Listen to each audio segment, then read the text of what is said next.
আপনার জীবনের সবচেয়ে বড় অর্জন এবং বড় ব্যর্থতা কোনটা আপনার নিজের চোখে? এক হচ্ছে পড়ন্ত বেলা, এটা আমি মনে করি না। আমি মনে করি একটা জীবন যে শুরু হয় সেটি আসলে প্রতিদিন নিজেকে আবিষ্কার করবার জন্যে, নানাভাবে নিজেকে আবিষ্কার করবার জন্যে নিজের সাধ্য এবং সামর্থ্য মতো সেই চেষ্টাটা করি। এবং আমি কখনো ভেবে দেখি না যে আমার বয়সটা কত হলো, আগে আমি কি পারতাম এখন কি পারি না, এটা ঠিক আমি ভেবে দেখি না। আমি মনে করি যে একটা সময় আমি অনেক কিছু ভাবতে পারতাম না, এই বয়সে এসে আমি সেটা ভাবতে পারি।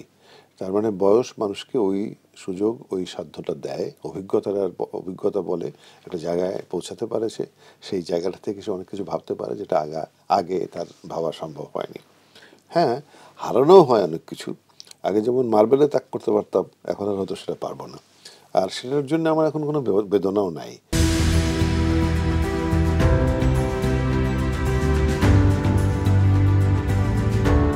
জীবনে যা যা ছিল আহ, তাতে কিন্তু এটা একটা পদক্ষেপের মতো।